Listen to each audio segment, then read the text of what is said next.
رسوله الكريم أما بعد فأعوذ بالله السميع العليم من الشيطان الرجيم من همزه ونفخه ونفثه بسم الله الرحمن الرحيم وهذا ذكر مبارك أنزلناه وقال الله تبارك وتعالى في مقام آخر شهر رمضان الذي أنزل فيه القرآن 1445 ہجری جاری ہے، اس کا 9واں ماہ ہے اور آج اس کی 25 تاریخ ہے۔ اللہ تعالیٰ نے رمضان مبارک کے روزے سن 2 ہجری کے اندر فرض کیے۔ اللہ کے رسول صلی اللہ علیہ وآلہ وسلم نے 9 سال رمضان مبارک کے روزے رکھے۔ سن 2 ہجری کے اندر اللہ تعالیٰ نے کچھ اور بھی احکامات اللہ کے رسول صلی اللہ علیہ وآلہ وسلم پر فرض کیے۔ زکوٰۃ کی فرضیت سن 2 ہجری کے اندر، قبلہ بیت المقدس سے بیت اللہ بنا سن 2 ہجری کے اندر، عید الفطر اس کی تاریخ متعین ہوئی 1 شوال سن 2 ہجری کے اندر، عید الاضحیٰ اس کی تاریخ متعین ہوئی 10 ذوالحجہ سن 2 ہجری کے اندر۔ اللہ کے رسول صلی اللہ علیہ وآلہ وسلم نے مال کا بدل لڑا 17 رمضان مبارک اور سن 2 ہجری کے اندر۔ اللہ کے رسول صلی اللہ علیہ وآلہ وسلم نے مکہ کو فتح کیا 16 رمضان اور سن 8 ہجری کے اندر۔ اللہ تعالیٰ نے اس مہینے کا نام قرآن کریم کے اندر بیان کیا ہے۔ اللہ تعالیٰ نے مہینوں کی تعداد 12 بنائی ہے، لیکن کسی مہینے کا نام اللہ تعالیٰ نے قرآن کریم کے اندر بیان نہیں کیا۔ رمضان وہ واحد اسلامی مہینہ ہے جس کا نام اللہ تعالیٰ نے قرآن کریم کے اندر بیان کیا ہے۔ اللہ کے رسول صلی اللہ علیہ وآلہ وسلم نے اپنی کئی احادیث کے اندر اس مہینے کا باقاعدہ نام لیا ہے۔ اذا دخل رمضان فتحت ابواب الجنہ، جب رمضان مبارک کا مہینہ داخل ہو جاتا ہے اللہ تعالیٰ جنت کے دروازوں کو کھول دیتے ہیں، اور اگر جنت کے دروازوں کی تعداد کو شمار کیا جائے ان کی تعداد قرآن و حدیث کے اندر 8 آئی ہے۔ جہنم کے دروازوں کو شمار کیا جائے ان کی تعداد 7 آئی ہے۔ اللہ کے رسول صلی اللہ علیہ وآلہ وسلم نے وہ جنت کے جو 8 دروازے بیان کیے ہیں ان کا نام بھی ذکر کیا۔ فرمایا جنت کا پہلا دروازہ ہے باب الریان، جنت کا دوسرا دروازہ ہے باب الصلاۃ، جنت کا تیسرا دروازہ ہے باب الصدقہ، جنت کا چوتھا دروازہ ہے باب الجہاد، جنت کا 5واں دروازہ ہے باب الحج، جنت کا 6واں دروازہ ہے باب الذکر، جنت کا 7واں دروازہ ہے باب القاظمین الغیظ، اور جنت کا 8واں دروازہ ہے باب الایمن۔ یہ جنت کے 8 دروازے رمضان مبارک کی آمد کے ساتھ اللہ تعالیٰ کھول دیتے ہیں۔ پھر ایک جنت کے دروازے کی لمبائی اور مسافت صحیح مسلم کے اندر روایت آتی ہے۔ اللہ کے رسول صلی اللہ علیہ وآلہ وسلم نے فرمایا مکہ سے لے کر بصرہ تک جتنی جگہ ہے یہ جنت کی ایک دروازے کی لمبائی ہے، ایک جنت کے دروازے کی چوڑائی ہے۔ اگر اس کو پیمائش کی جائے تو اس کی تعداد 12 سے 1300 کلومیٹر بنتی ہے۔ اتنا جنت کا دروازہ چوڑا اللہ تعالیٰ نے بنایا ہے، اور 8 کے 8 دروازے اللہ تعالیٰ رمضان کی آمد کی وجہ سے کھول دیتے ہیں۔ تو جو آیت مقدسہ میں نے آپ کے سامنے تلاوت کی ہے وَهَذَا ذِكْرٌ مُبَارَكٌ أَنزَلْنَاهُ، یہ مبارک ذکر ہے، اس کو ہم نے ہی نازل کیا ہے۔ قرآن کریم کو پڑھا جائے تو اللہ تعالیٰ نے 8 چیزوں کو مبارک بنایا ہے۔ پہلے نمبر پر اللہ تعالیٰ نے قرآن کریم کو مبارک بنایا ہے۔ دوسرے نمبر پر اللہ تعالیٰ نے جس رات کے اندر اس قرآن کو نازل کیا اس رات کو اللہ تعالیٰ نے مبارک بنایا ہے۔ اِنَّا أَنزَلْنَاهُ فِي لَيْلَةٍ مُبَارَكَةٍ، ہم نے اسے بابرکت رات کے اندر نازل کیا۔ تیسرے نمبر پر جس چیز کو اللہ تعالیٰ نے مبارک بنایا ہے، موسیٰ علیہ السلام جس جگہ پر اللہ تعالیٰ کے ساتھ ہم کلام ہوئے اس جگہ کو اللہ تعالیٰ نے مبارک بنایا ہے۔ چوتھے نمبر پر عیسیٰ علیہ السلام کو اللہ تعالیٰ نے مبارک بنایا ہے۔ 5ویں نمبر پر زیتون کے درخت کو اللہ تعالیٰ نے مبارک بنایا ہے، 6 نمبر پر اللہ تعالیٰ نے بارش کو مبارک بنایا ہے، 7ویں اور 8ویں نمبر پر بیت اللہ اور مکہ مکرمہ کو اللہ تعالیٰ نے مبارک بنایا ہے۔ چوتھا پارہ اور اس کا پہلا صفحہ، ان اول بیت وضع للناس للذی ببکۃ مبارکا وہدی للعالمین۔ تو یہ 8 جگہ ایسی ہیں قرآن کریم کے اندر جن کو اللہ تعالیٰ نے مبارک بنایا ہے۔ انا انزلناہ فی لیلۃ القدر، اگر قرآن کریم کو پڑھا جائے، قرآن کریم کے اندر اللہ تعالیٰ نے قرآن کریم کی صورتوں کا بھی تذکرہ کیا، قرآن کریم کے حروف کا بھی تذکرہ کیا۔ امام سیوطی کی کتاب الاتقان پڑھی جائے، انہوں نے اپنی کتاب کے اندر قرآن کریم کے 55 نام ذکر کیے ہیں، 50 اور جمع 5 55 نام بیان کیے ہیں۔ فرماتے ہیں کہ لوگوں اس کا یہ بھی نام ہے، پہلے انہوں نے نام درج کیا، پھر اس کی دلیل قرآن سے پیش کر دی، اور لوگوں اس کا نام یہ بھی ہے، اس کی دلیل یہ ہے، اس کا نام یہ ہے، اس کی دلیل یہ ہے۔ چھوٹے سے بچے سے بھی پوچھا جائے اللہ تعالیٰ کی کتاب کا کیا نام ہے، وہ آپ کو بتائے گا اس کو قرآن کہتے ہیں۔ قرآن کے 4 معنی ہوتے ہیں۔ پہلا اس کا معنی ہوتا ہے پڑھنا، جو بار بار کتاب پڑھی جائے اسے قرآن کہا جاتا ہے۔ دنیا کے اندر سب سے زیادہ جس کتاب کی تلاوت کی جاتی ہے وہ قرآن کریم ہے۔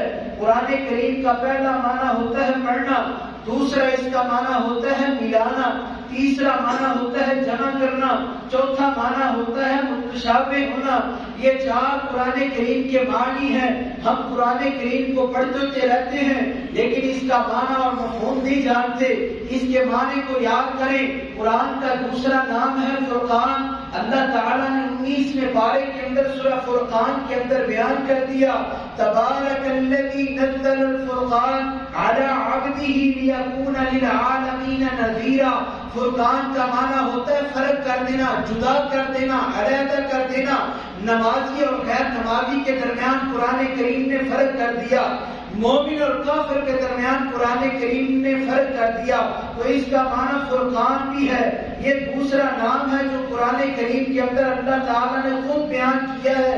اور تیسرا اس کا نام ذکر بھی ہے، انا نحن نزلنا الذکر وانا لہ لحافظون۔ ہم نے ہی اس ذکر کو نازل کیا ہے، ہم ہی اس کی حفاظت کرنے والے ہیں۔ قرآن کریم کا چوتھا نام تنزیل ہے، جو آج حافظ صاحب نے پہلی رکعت کے اندر سورہ سجدہ پڑھی ہے، اس کی جو دوسری آیت ہے اس کے اندر بھی اس قرآن کا نام چوتھا موجود ہے، الف لام میم تنزیل الکتاب لا ریب فیہ من رب العالمین۔ یہ قرآن کریم کا چوتھا نام تنزیل ہے۔ قرآن کریم کا 5واں نام الکتاب ہے۔ سورہ بقرہ پڑھے آغاز سے، الف لام میم ذالک الکتاب لا ریب فیہ۔ یہ کتاب ہے، کتاب سے مراد کیا ہے قرآن کریم ہے۔ تو یہ 5واں نام ہے۔ چھٹا اس کا نام اللہ تعالیٰ نے بیان کیا، ایک ہی آیت کے اندر اللہ تعالیٰ نے 2 ناموں کا تذکرہ کیا، وَنُنَزِّلُ مِنَ الْقُرْآنِ مَا هُوَ شِفَاءٌ وَرَحْمَةٌ۔ ہم نے اس کو رحمت بھی بنایا، ہم نے اس کو شفا بھی بنایا۔ کیسی شفا بنایا، کیسی رحمت بنایا؟ قرآن روحانی طور پر بھی شفا ہے، قرآن جسمانی طور پر بھی شفا ہے، قرآن رحمت ہے۔ اللہ کے رسول صلی اللہ علیہ وآلہ وسلم بھی رحمت ہے۔ قرآن ساری کائنات کے لیے رحمت بن کے آیا۔ میرے پیغمبر علیہ السلام بھی ساری کائنات کے لیے رحمت بن کے آئے۔ وَمَا أَرْسَلْنَاكَ إِلَّا رَحْمَةً لِلْعَالَمِينَ۔ ہم نے آپ کو تمام جہانوں کے لیے رحمت بنا کر بھیجا۔ تو یہ قرآن کریم کے نام ہیں جو امام سیوطی نے اپنی کتاب کے اندر بیان کیے۔ اس لیے جس کے نام جتنے زیادہ ہوں گے اس کے اندر اللہ تعالیٰ نے اتنی خوبیاں رکھی ہیں۔ تو قرآن کریم کا جو بھی نام آپ پڑھیں گے اس کے اندر آپ کو خوبی قرآن کریم کی نظر آئے گی۔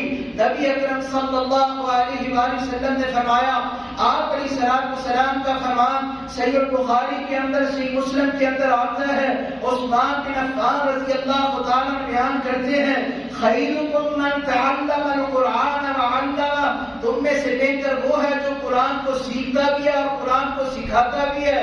دوسرا فرمان صحیح مسلم کے اندر آتا ہے، ان اللہ یرفع بہذا الکتاب اقواما ویضع بہ بھی آخرین، اللہ تعالیٰ اس کتاب کے ذریعے قوموں کو عروج عطا کر دیتا ہے، اللہ تعالیٰ اس کتاب کے لیے قوموں کو ترقی عطا کر دیتا ہے، اور جو اس کو پسے پشت ڈال کے اللہ تعالیٰ ان کو ذلیل بھی کر دیتا ہے۔ اللہ کے رسول صلی اللہ علیہ وآلہ وسلم قرآن کریم کی تلاوت کیا کرتے، خود بھی آپ علیہ السلام تلاوت کیا کرتے، آپ کے اصحاب رسول بھی تلاوت کیا کرتے، آپ کی ازواج بھی تلاوت کیا کرتی، آپ کی بنات بھی تلاوت کیا کرتی۔ نبی اکرم صلی اللہ علیہ وآلہ وسلم کے متعلق صحیح البخاری کے اندر آتا ہے، ماں عائشہ صدیقہ رضی اللہ تعالیٰ فرماتی ہے اللہ کے رسول صلی اللہ علیہ وآلہ وسلم جبرائیل علیہ السلام کے ساتھ قرآن کریم کا دور کیا کرتے، قرآن سنایا بھی کرتے، قرآن سنا بھی کرتے۔ اللہ کے رسول صلی اللہ علیہ وآلہ وسلم جس سال فوت ہوئے، آپ علیہ السلام نے جبرائیل علیہ السلام کے ساتھ 2 مرتبہ قرآن کا دور کیا، 2 مرتبہ قرآن سنا بھی سنایا بھی۔ یہ میرے پیغمبر کی قرآن کے ساتھ محبت ہے۔ آپ علیہ السلام نے جہاں پر خود قرآن کریم پڑھا، وہاں سے آپ علیہ السلام نے اپنے اصحاب سے بھی سنا۔ اللہ کے رسول صلی اللہ علیہ وآلہ وسلم تشریف فرما ہے، صحیح مسلم کے اندر روایت آتی ہے، ابی بن کعب رضی اللہ تعالیٰ کہتے ہیں مجھے اللہ کے رسول صلی اللہ علیہ وآلہ وسلم نے فرمایا اے ابی بن کعب قاری قرآن ہے۔ آپ علیہ السلام نے فرمایا میرے 4 اصحاب سے قرآن سیکھا کرو، پہلے نمبر پر عبداللہ بن مسعود سے قرآن سیکھا کرو، دوسرے نمبر پر ابی بن کعب سے قرآن سیکھا کرو، تیسرے نمبر پر معاذ بن جبل سے قرآن سیکھا کرو، چوتھے نمبر پر حضرت سالم سے قرآن سیکھا کرو۔ اور وہ قاری قرآن ابی بن کعب کہتے ہیں اللہ کے رسول نے مجھ سے فرمایا ہے ابی مجھے بتا قرآن کریم کے اندر سب سے عظمت والی آیت کون سی ہے، سب سے فضیلت والی آیت کون سی ہے؟ تو میں نے کہا ہے اللہ کے رسول قرآن آپ کے اوپر نازل ہوتا ہے، آپ جانتے ہیں یا اللہ تعالیٰ جانتا ہے؟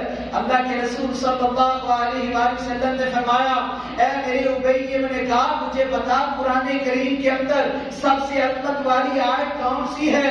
ابی بن کعب کہنے لگے اللہ کے رسول میرے علم کے مطابق سب سے عظمت والی اگر کوئی آیت ہے وہ آیت الکرسی ہے، اللہ لا الہ الا هو الحی القیوم۔ وہ نمازی جو فردی نماز کے بعد پڑھتا ہے، وہ سونے والا جو ہر رات کو سوتے وقت پڑھتا ہے، وہ مسلمان جو اپنے دن کا آغاز آیت الکرسی سے کرتا ہے، وہ مسلمان جو اپنی شام کا آغاز آیت الکرسی کے ساتھ کرتا ہے۔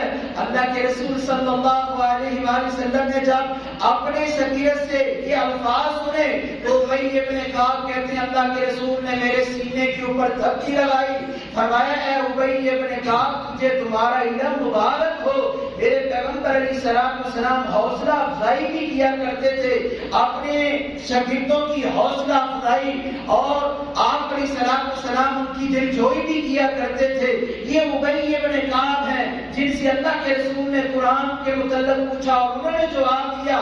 پھر ایک موقع ایسا بھی آیا ابی بن کعب کہتے میرے پاس اللہ کے رسول آئے، آپ علیہ السلام نے پوچھا مجھے اللہ تعالیٰ نے حکم دیا ہے تمہارا نام لے کر میں تجھے قرآن پڑھ کر سناؤں۔ ابی بن کعب کہنے لگے کہ اللہ کے رسول واقعی اللہ تعالیٰ نے میرا نام لیا ہے؟ تو آپ علیہ السلام نے فرمایا ہاں اے ابی بن کعب تمہارا نام اللہ تعالیٰ نے مجھے حکم دے کر فرمایا ہے کہ میں تجھے قرآن سناؤں، میں تجھے قرآن سناؤں۔ آج لوگ صحابہ کرام کے متعلق بغض رکھتے ہیں، کینہ رکھتے ہیں، اور ان کا کینہ باہر بھی آتا ہے، ان کا بغض باہر بھی آتا ہے۔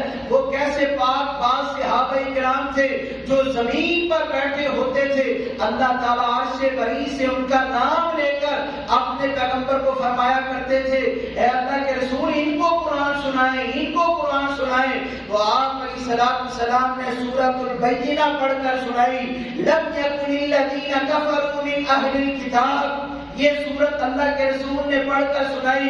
ابی بن کعب رضی اللہ تعالیٰ عنہ قرآن کریم سنتے بھی جا رہے ہیں، روتے بھی جا رہے ہیں کہ میں کہاں پر گناہگار اور کہاں پر خالق کائنات جس نے عرش بری سے میرا نام لے کر اللہ کے رسول کو فرمایا کہ ان کو قرآن پڑھ کر سنائیں، تو یہ لوگوں یہ ایسی کتاب ہے، اس کو بار بار پڑھنا چاہیے، اس کا معنی اور مفہوم کو سمجھنا چاہیے۔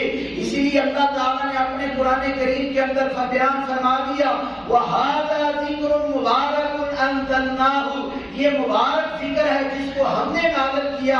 اور لوگوں قرآن کریم شاعر و شاعری کی کتاب نہیں، لیکن اللہ تعالیٰ نے انداز ایسا بنا دیا ہے تاکہ جو مکے کے اندر بڑے معروف شاعر تھے، ان کی شاعری کا بڑا چرچا تھا، قرآن کی حقانیت کو دیکھ کر وہ بھی اسلام قبول کر کے اللہ کے رسول صلی اللہ علیہ وآلہ وسلم کے اوپر جو اللہ تعالیٰ نے قرآن نازل کیا اس کے اندر اللہ تعالیٰ نے انداز شعر و شاعری والا بنایا۔ میں چند آیات اور چند صورتیں پیش کر دیتا ہوں، وہ صورتیں جو آپ روزانہ نمازوں کے اندر بھی پڑھتے ہیں۔ قرآن کریم کی سب سے پہلی صورت جس کے اندر اللہ تعالیٰ نے انداز شعر و شاعری والا بنایا ہے، اس صورت کی فضیلت یہ ہے جو بندہ ایک دفعہ پڑھتا ہے اس کو اللہ تعالیٰ 10 پاروں کے برابر اجر عطا کر دیتا ہے، 3 مرتبہ پڑھ لیتا ہے پورے قرآن کا اجر مل جاتا ہے۔ اور مسند احمد کے اندر روایت آتی ہے 10 مرتبہ پڑھ لیتا ہے اللہ تعالیٰ اس کا محل جنت کے اندر بنا دیتے ہیں۔ وہ عام بچوں کو بھی صورت آتی ہے، اس کے اندر اللہ تعالیٰ نے انداز شعر و شاعری والا بنایا ہے۔ قل هو اللہ احد اللہ الصمد لم یلد ولم یولد ولم یکن له کفوا احد۔ ہر آیت کے بعد اللہ تعالیٰ نے حرف دال کو بیان کیا، دال۔ قل هو اللہ احد، آخری حرف کیا؟ دال۔ اللہ الصمد، دال۔ لم یلد ولم یولد، پھر دال۔ ولم یکن له کفوا احد۔ ہر آیت کے بعد اللہ تعالیٰ نے حرف دال کو بیان کیا۔ قرآن کریم کی ایک اور بھی صورت ہے جس کے اندر اللہ تعالیٰ نے انداز شعر و شاعری والا بنایا ہے۔ والعصر ان الانسان لفی خسر الا الذین آمنوا وعملوا الصالحات وتواصوا بالحق وتواصوا بالصبر۔ اس کی بھی ہر آیت کے بعد اللہ تعالیٰ نے لفظ حرف را کو بیان کیا۔ اور اس صورت کے متعلق امام شافعی رحمۃ اللہ علیہ فرمایا کرتے تھے اگر اللہ تعالیٰ قرآن کریم کی 113 صورتیں نہ بھی نازل کرتا، صرف یہی اکیلی صورت نازل کر دیتا تو اس امت کے لیے رہنمائی کے لیے کافی تھی۔ اور صحابہ کرام کے متعلق آتا ہے سلسلہ حدیث صحیحہ کے اندر جب ایک دوسرے کے ساتھ ملاقات کرتے تھے تو ان کو سورت عصر سنایا کرتے تھے۔ صحابہ کرام جب ایک دوسرے کے ساتھ ملاقات کیا کرتے تھے والعصر ان الانسان لفی خسر الا الذین آمنوا وعملوا الصالحات وتواصوا بالحق وتواصوا بالصبر۔ قرآن کریم کی ایک اور صورت ہے، اللہ تعالیٰ نے اس کے اندر بھی انداز شعر و شاعری والا بنایا ہے۔ انا انزلناه في ليلة القدر وما أدراك ما ليلة القدر ليلة القدر خير من 1000 شهر تنزل الملائكة والروح فيها بإذن ربهم من كل أمر۔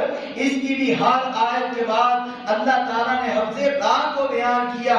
تو یہ قرآن کریم کی حقانیت ہے، اس کو سمجھیں، اس کے معنی اور مفہوم کو سمجھیں تاکہ اللہ تعالیٰ ہمارے لیے یہ کل قیامت والے دن سفارشی بنا دے۔ کیونکہ اللہ کے رسول صلی اللہ علیہ وآلہ وسلم نے فرمایا اقرأوا القرآن فإنه يأتي يوم القيامة شفيعا لأصحابه۔ اور لوگوں قرآن کریم پڑھا کرو، یہ کل قیامت والے دن اپنے حق کے اندر، اس بندے کے حق کے اندر سفارش کرنے والا بن کر آئے گا۔ تو اس کی تلاوت کثرت کے ساتھ کریں، صرف رمضان کے اندر ہی نہیں باقی 11 مہینے بھی اس کی تلاوت کریں۔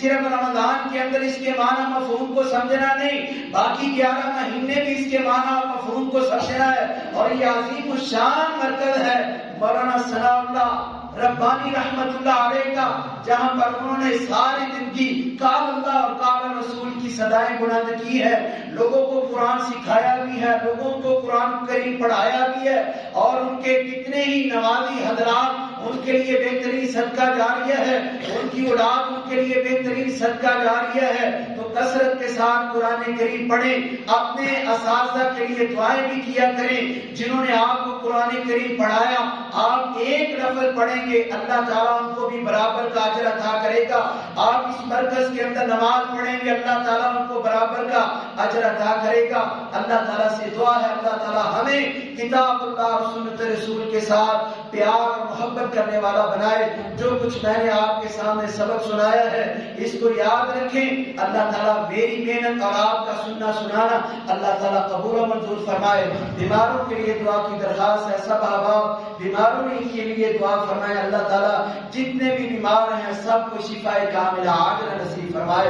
اللهم اشف مرضانا ومرضى المسلمين، اذهب الباس رب الناس، اشف انت شافي لا شفاء الا شفاءك شفاء لا يغادر سقما، نسأل الله العظيم رب العرش العظيم ان يشفينا یا حی یا قیوم۔ جن کے لیے دعا کی درخواست ہے اے اللہ ان کو صحت کاملہ عاجلہ نصیب فرما۔ یا رحمان یا رحیم، میرا بیٹا ضیاء الرحمان بیمار ہے اے اللہ اس کو بھی شفاء کاملہ عاجلہ نصیب فرما۔ ہمارے کچھ عزیز وہ بھی بیمار ہیں ان کے لیے دعا فرمائے۔ آپ کے بھی کچھ عزیز و اقارب گھروں میں ہسپتالوں کے اندر بیمار ہوں گے، اللہ تعالیٰ تمام کو صحت کاملہ عاجلہ نصیب فرما۔ یا رحمان یا رحیم، ہمارا دن کا قیام قبول فرما، راتوں کا قیام قبول و منظور فرما۔ اے اللہ قرآن پڑھنا پڑھانا قبول و منظور فرما۔ اے اللہ اپنے اس گھر کو رہتی دنیا تک آباد فرما۔ اے اللہ جنہوں نے یہ توحید کا بوٹا لگایا اے اللہ ان کے لیے بہترین صدقہ جاریہ بنا۔ اے اللہ ہماری حسنات کو قبول و منظور فرما، ہم یہ سیئات سے بچنے کی توفیق نصیب فرما، صغیرہ کبیرہ گناہوں سے محفوظ فرما۔ ربنا تقبل منا انک انت السمیع العلیم وتب علینا انک انت التواب الرحیم، وصلی اللہ علی النبی و